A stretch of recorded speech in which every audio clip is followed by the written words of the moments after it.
하나님의 말씀입니다. 경청하십시오.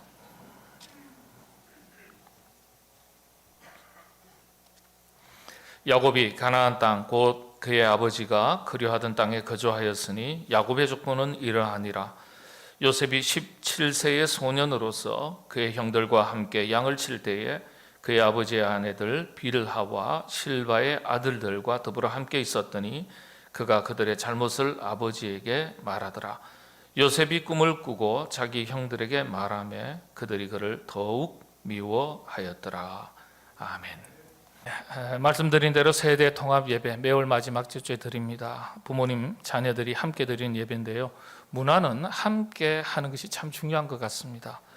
문화는 가르쳐서 녹아드는 것보다는 함께 살면서 함께 할 때 자신의 삶 속에 녹아듭니다. 이처럼 함께 드리는 예배를 통해서 부모님의 믿음의 유산이 우리 자녀들에게 잘 흘러가고 잘 물려질 수 있기를 바랍니다. 그런 마음으로 자녀들이 믿음의 사람으로 자라가고 믿음의 유산을 받아서 믿음의 큰 가문을 이뤄나가는 자녀 손들, 후손들이 될 수 있기를 바라는 마음으로 세대 통합 예배를 드리고 함께 말씀을 나누고자 합니다. 특별히 믿음의 사람으로 우뚝 세워지기를 바라면서 성경 속 인물들을 살피려고 합니다. 주보에 보시면은 매월 마지막 주에 세대 통합 예배 때 어떤 인물들을 함께 살피면서 또 그 인물들의 좋은 점들을 우리 자녀들이 본받고 그와 같은 자녀가 되었으면 참 좋겠다, 그런 뜻으로 말씀을 나누려고 합니다. 말씀 내용 보시면, 주보의 내용 보시면 제가 1년치 계획을 이미 다 정해 두었습니다. 오늘은 믿음의 사람 첫 번째 시간으로 요셉을 살펴보도록 하겠습니다. 요셉은 우리 자녀들이나 부모님 세대나 워낙 많이 들어서 알 것 다 안다 이렇게 생각하실 수 있습니다. 그렇지만은 우리가 배운 대로 머리에 든 대로 살아가지 않습니다. 반복해서 체득이 되고 습관이 될 때 그렇게 그 습관을 따라 살아가는 겁니다. 여러분, 생각의 힘으로 우리가 살아가지 않습니다. 사실은 습관의 힘으로 살아갑니다. 자, 여러분들 요셉을 생각하실 때 그 이전에 여러분들에게 질문을 드리면, 여러분 성경 인물들 가운데 가장 닮고 싶은 인물들이 있다면 어떤 인물을 꼽으시겠습니까? 서로 다 각자 다르시겠죠. 어떤 분은 요셉일 수도 있고 베드로일 수도 있고 사도 바울일 수도 있고 다니엘일 수도 있고 에스더일 수도 있고 루시 될 수도 있겠고 사라가 될 수도 있겠고, 이름도 많지 않습니까? 한나가 될 수도 있겠고요.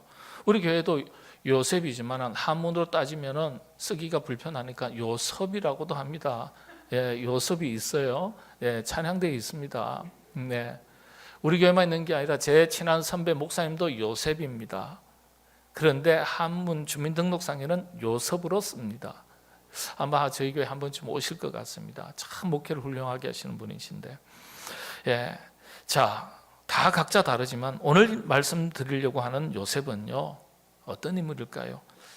아브라함처럼 믿음의 조상이라고 그렇게 말하지는 않지만은, 그리고 또 위대한 족장이라고 일컬어지는, 그렇지만 아브라함과 이삭과 야곱의 장점들, 좋은 점들이 다 녹아져서 정말 우리가 닮아가고 싶은 이상적인 모델인 것을 하나님께서는 이 요셉을 통해서 우리에게 보여주셨다, 이렇게 평가합니다. 그래서 요셉을 가리켜서 구약의 예수 그리스도, 그렇게 말합니다. 성서학자들은. 우리가 요셉을 볼 때마다 감동하고 격려를 받고 용기를 얻게 되는 이유가 무엇입니까? 그가 최악의 상황을 언제나 최선의 축복으로 바꿨다는 데 있습니다. 여러분, 그렇지 않습니까? 요셉도 참 어려운 일들을 많이 경험했는데 우리도 마찬가지예요. 누구든지 어려운 일들을 다 경험합니다. 위기를 경험합니다. 그런데 위기가 문제가 아니죠. 그 위기를 어떻게 축복으로 바꾸느냐, 이게 더 중요한 것 아니겠습니까? 요셉의 놀라운 특징 하나가 있습니다. 환경 탓, 조상 탓, 부모 탓, 남 탓 절대 안 한다는 사실이에요. 때로는 우리가 너무 어려운 일들을 많이 겪으면 누구 탓하죠? 하나님까지도 원망하고 하나님 탓합니다. 교회 탓합니다. 정치인 탓합니다. 네. 근데 요셉은 그렇게 하지 않아요. 우리의 특징이 있습니다.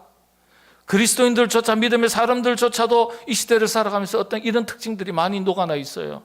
환경 탓, 조상 탓, 부모 탓, 상황 탓, 다른 사람 탓 참 잘한다는 것입니다.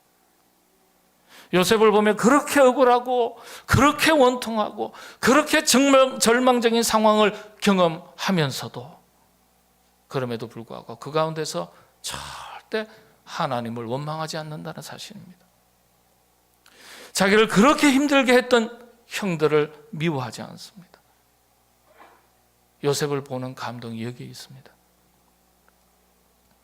요셉은 불같은 유혹 속에서도 순결을 지켰고 기가 막힌 절망 속에서도 꿈을 포기하지 않았던 사람입니다. 저는 우리 자녀들이 이런 요셉과 같은 자녀들로, 그런 인물들로, 사람들로, 제목들로 길러지고 자라가고 자신의 인생을 살아가게 되시기를 바랍니다. 네? 아멘은 좀 크게 하셔야 돼요. 여기 있는 자는 저 집 자식이고 내 자식 아닙니까? 아니에요. 우리의 자녀들, 우리의 자녀. 예? 우리의 자녀들이 미래 교회에 어떤 인물이 될지 몰라요. 나라와 민족을 위해서 어떤 인물이 될지 몰라요. 예, 어떤 인물이 될지 몰라요. 요셉의 생애 전체를 놓고 보면은 요셉을 네 가지로 요셉의 성품, 성격, 그의 인생을 정의할 수 있습니다. 첫 번째, 요셉은 참 정직한 사람이었습니다. 오늘 우리 시대의 위기는 정직의 위기입니다. 정직이 무너지니까 다 무너지는 거예요. 그런데 요셉은 정직한 사람이었어요. 두 번째, 요셉에게서 발견하는 것은 요셉은 꿈의 사람이었습니다. 오늘 본문 5절에도 말씀이죠. 꿈을 꾸는 거예요. 꿈을 꿀 줄 알았고 어떠한 시련 속에서도 그 꿈을 지킬 줄 알았고 꺾지 않았고 그 꿈을 이룰 줄 알았던 인물이었습니다. 불굴의 위기 속에서도 꿈을 포기하지 않았고 간직하고 이룰 수 있었던 사람이었습니다. 세 번째, 요셉은요, 정말 하나님을 신뢰하는 믿음의 사람이었다는 점입니다.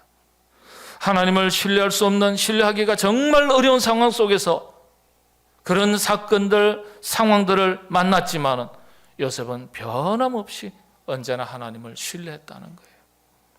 그래서 그를 믿음의 사람이라고 정의할 수 있습니다. 여러분, 믿음은 왔다 갔다 하는 거 아니에요. 변함이 없어야 돼요. 그게 믿음이에요. 상황 따라, 조건 따라, 형편 따라, 이유 따라 왔다 갔다 하는 거 믿음 아닙니다. 어떠한 일이 있어도 나로 하여금 있게 하신 그 자리를 지키는 것, 하나님께서 나에게 당부하신 말씀을 지켜내는 것, 그게 믿음이에요. 예. 정직한 사람, 꿈의 사람, 믿음의 사람, 요셉입니다. 여기 한 가지가 더 있다면 네 번째, 요셉의 인생의 클라이막스는 용서였습니다. 용서의 사람입니다. 진짜 사랑이 무엇인지를 보여준 사람이에요. 자신을 미워하고 팔았던 형들을 용서하는 것, 그리고 그 모든 형제를 다 품었습니다. 그렇게 함으로써 요셉의 생애 이야기가 마무리가 됩니다. 창세기에서 정직의 사람, 꿈의 사람, 믿음의 사람, 그리고 용서의 사람, 사랑의 사람이죠. 저는 이런 아름다운 신앙인의 모습이 저와 여러분, 그리고 특별히 우리 자녀들 속에서도 발견될 수 있기를 주님의 이름으로 축복합니다. 기도의 내용이 달라져야 돼요. 주여, 저로 하여금 정직한 사람이 되게 하여 주옵소서. 어떠한 경우에라도 정직을 잃어버리지 않는 사람이 되게 하시고, 주여, 저로 하여금 꿈을 잃지 않는 비전의 사람이 되게 하여 주옵소서. 그 꿈을, 하나님께서 주신 꿈을 꿀 때에 그 꿈을 이룰 만한 믿음의 사람이 되게 하여 주옵소서. 여러분, 수많은 상처들 많이 있지 않습니까? 수많은 상처들이 있어도 그 상처 속에 파묻혀서 자기를 잃어버리고 살아가는 사람들이 아니라, 그 상처 때문에 분노의 사람으로 살아가는 것이 아니라 그 상처로 인해서 오히려 더 성숙해지고 더 힘을 얻게 되는 그런 사람으로 살아가게 하여 주옵소서. 그렇게 힘이 길러졌을 때 그 힘으로 다른 사람을 용서하고 포용할 줄 아는 그런 사람이 되게 하여 주옵소서. 부모된 우리 자신이 그런 사람 되기를 기도하고 우리의 자녀들이 이런 자녀가 될 수 있도록 기도하고 격려하고 말씀으로 양육하고 함께 노력하시게 되기를 바랍니다. 네. 여러분, 꿈을 꿀 때 참 중요한 게 있어요. 내가 무엇을 꿈꾸느냐보다 더 중요한 것은 하나님께서 나에 대해서 무슨 꿈을 가지고 계시느냐, 이것 아는 게 더 중요해요. 부모가 우리 자녀들을 향해서 꿈을 꾸지만은, 자녀들이 자신의 미래의 꿈을 꾸지만은 더 중요한 것이 있다면 하나님께서 우리의 자녀들을 통해서 계획하시는 것이 무엇이냐, 꿈꾸시는 것이 무엇이냐, 그것 아는 게 더 중요합니다. 우리 자녀들이 꿈을 키워나갈 때 자신을 향하신 하나님의 거룩하신 꿈이 무엇인지 깨닫고 그 꿈을 이루어가는 멋진 자녀가 될 수 있도록 하나님께서 복의 복을 더해 주시기를 바랍니다. 이런 사람이 누군가 했더니 예수님이에요. 그래서 성경을 해석해온 지난 2000년 동안 모든 성서학자들이 요셉이 예수님을 가장 닮은 사람이다, 이렇게 평가합니다. 요셉에 대해서 먼저 다시 한번 조금 더 생각해 보고 싶은 것은요, 요셉의 정직함입니다. 단순히 거짓말 안 한다는 차원이 아니에요. 영혼의 순수함을 말합니다. 영혼의 맑고 깨끗한 것을 말합니다. 순결한 걸 말합니다. 거룩한 걸 말합니다. 정직한 거예요. 여러분, 그런데 이 정직은요, 애써서 의지적으로 노력해서도 우리가 실천할 수 있지만 좀 타고나야 되는 것 같아요. 내가 노력해서 정직해질 수도 있지만 천성적으로, 기질적으로 좀 이 정직이 있어야 돼요. 저는 여러분들에게, 우리 자녀들에게 이 정직한 기질이 있게 되기를 바라고 성품이 길러질 수 있기를 바랍니다. 어떤 사람은요, 태어날 때부터 사기꾼적인 기질을 가지고 태어난 사람이 좀 있는 것 같아요. 기질적으로 사기성이 있는 사람이 있어요. 아무리 노력해도 이 사기성을 벗어나기 어려운 사람들이 있어요. 그 사람이 누구냐? 바로 야곱이에요. 단편적으로 보면 야곱은 속이는 자의 이름이에요. 뜻이. 사기성이 농후한 사람이에요. 그 아버지 야곱, 그 아들이 요셉이죠. 그래서 요셉을 우리가 공부해 보면 아주 신기한 것은 어떻게 이 사기성이 농후한 야곱에게서 그렇게 영혼의 순수함을 가지고 정직하고 순결한 요셉이 나왔냐 하는 거예요. 야곱의 기질은 말씀드린 대로 형 에서의 장자권 축복권을 속여서 훔쳤고 아버지도 속였고 형도 속였어요. 그런 사람이었어요. 그런데 성경을 보면 참 놀라운 것이요, 야곱의 그 사기성이 농후한 야곱이 아버지가 누구죠? 이삭이에요. 이삭은요, 성격적으로는 굉장히 온화하고 가정적인 사람이에요. 그런데 그 아버지에게서 이런 야곱이 태어난다는 게 참 신기해요. 그래서 놀라지 마십시오. 기질적으로 그런 사기성이 농후하게 태어난다 하더라도 성령 안에서 녹아지고 다듬어지면 이 야곱이 이스라엘이 되는 거예요. 이스라엘이. 그러면 이 야곱에게서 그런 아들 요셉이 나오는 거예요. 이런 사실을 볼 때 여러분, 절대 부모 탓, 자식 탓, 환경 탓, 남 탓 하지 않아야 돼요. 부모와 상관없이 요셉이 될 수 있는 거예요. 여러분, 우리 자녀들의 입장에서 보면 부모님이 우리를 길러주실 때, 그리고 우리가 자라올 때, 살아올 때 우리 부모님이 기대한 만큼의 좋은 모습들을 우리에게 보여주지 못했고, 닮고 싶은 모습들을 보여주지 못했고, 어떤 면에서는 오히려 실망스러운 모습을 보여주셨다 할지라도, 여러 가지 일들을 많이, 실망스러운 일들을 많이 보고 겪었다 할지라도 여러분, 실망하지 마십시오. 요셉을 보십시오. 참 신기할 정도로 요셉은 그렇게 태어나고 자랐지만 기가 막히게 자랍니다. 요셉은 아버지와 전혀 다른 기질, 전혀 다른 성품을 가지고 태어납니다. 자라갑니다. 요셉에게는 천성적으로 하나님께서 참 깨끗한 양심, 거짓 없는 양심, 영혼의 순수성을 더하신 것 같아요. 이런 정직함, 순수함을 볼 수 있는 구절이 있습니다. 오늘 그게 본문 말씀이에요. 17세 소년 사춘기를 겪는 아주 예민한 이 나이 때부터 요셉이 기록이 됩니다. 1절을 보면 조상들의 약속의 땅에서 자라는 것을 알 수 있습니다. 아마도 요셉의 마음속에 어렸을 때부터 하나님에 대한 신앙, 약속의 말씀이 자리 잡을 수 있는 터전이 되지 않았을까 생각하게 됩니다. 이게 우리 자녀들이 어떤 분위기 속에서, 환경 속에서 자라나는가 대단히 중요한 거예요. 교회에서 자라났는가, 믿음의 가정에서 자라났는가, 거친 가정에서 자라났는가. 우리 자녀 교육에 있어서 굉장히 중요한 점이에요. 2절의 말씀에 보면 17세 때 이야기를 소개하고 있는데요. 가만히 살펴보면 요셉은 일찍 친어머니를 여의었습니다. 친어머니 라헬이 둘째 베냐민을 낳았을 때 난산에서 아기를 낳자마자 죽었습니다. 어린 시절에 요셉이 친어머니를 잃었어요. 어머니가 있었지만은 의붓 어머니들이에요. 형제들이 많았지만은 다 배다른 형제들이었어요. 그 속에서 형들의 미움을 받았습니다. 눈칫밥 먹고 자랐습니다. 그러니까 이 요셉에게는 무엇인가 보이지 않는 상처가 참 많을 수 있어요. 아버지가 유독 요셉을 사랑했는데 일찍 어머니를 이어였기 때문에 아마 더 사랑했던 것 같아요. 그런데 이게 다른 형제들에게는 미움의 거리가 되었습니다. 따돌림을 당하고 결국에는 팔잖아요. 믿었던 형들에게 의붓 어머니지만은 마음 놓고 기대고 의지하지 못했던 것 같아요. 그런 상처, 위축되고 주눅 들고 눈칫밥 먹고 이렇게 자랐을 수 있어요.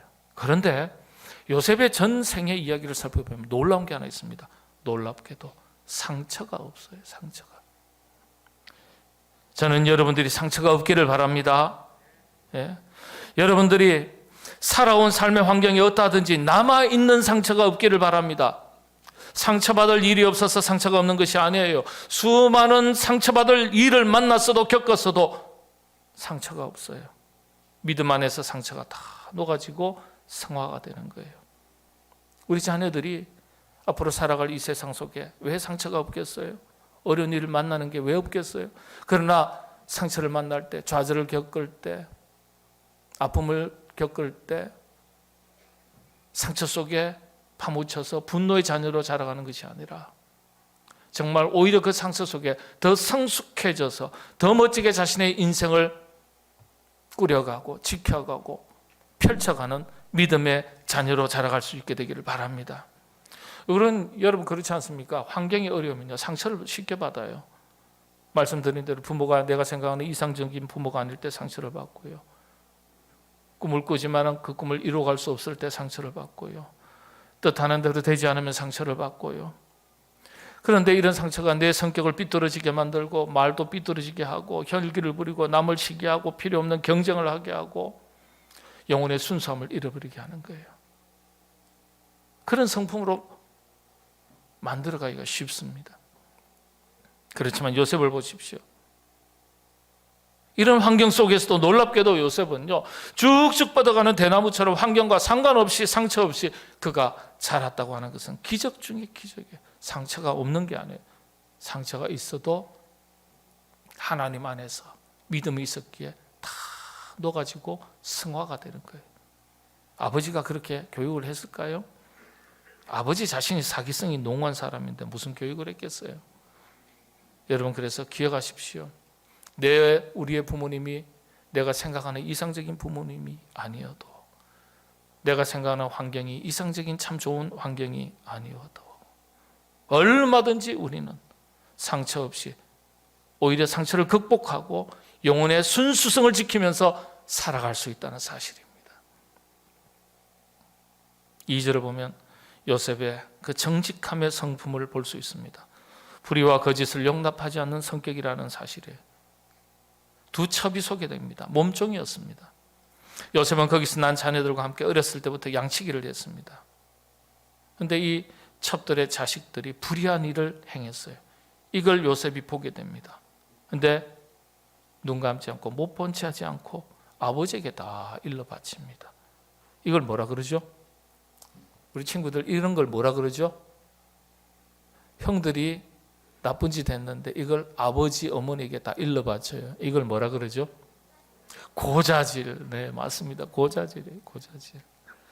어떻게 보면은 남자로서 참 의리 없는 행동 아니겠어요?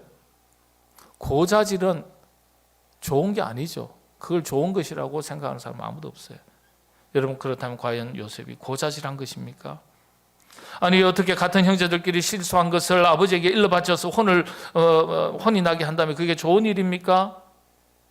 이걸 고민하게 하는 대목이지만은 이 이야기가, 이 장면이 보여주는 진짜 숨겨진 의도가 무엇입니까? 그건 요셉의 영혼의 순수성, 정직한 성품을 보여주려는 이야기입니다. 사실은요. 아, 그렇구나. 요셉이 기질적으로, 천성적으로 거짓말을 못하는 성품이구나. 속이지 못하는 성품이구나. 그것이 비록 이야기하는 것이 고자질이고 고통스럽고 내가 이야기함으로 인해서 다른 형제들이 피해를 본다고 할지라도 거짓말을 안 하는 성품이에요. 정직을 말하는 정직한 사람. 불의를 용납하지 않는 성품이 요셉에게 있었구나.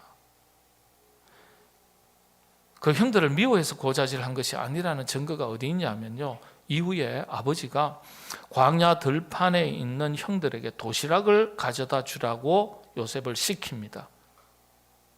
미워했거나 질투를 했다면 즐거운 마음으로 하지 못했을 거예요.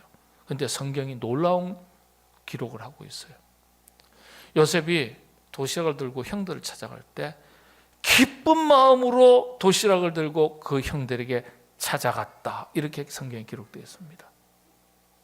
형들을 미워하고 나 따돌리고 그랬는데 기쁜 마음으로 찾아갔다. 말이 안 맞죠. 형들이 그 자리에 없을 때 수소문해서 형들이 있는 데까지 찾아가는 것을 보면요, 기쁜 마음으로 찾아가는 걸 보면요, 고자질하는 사람이 아니에요. 오히려 천진난만하고 순수한 사람이에요.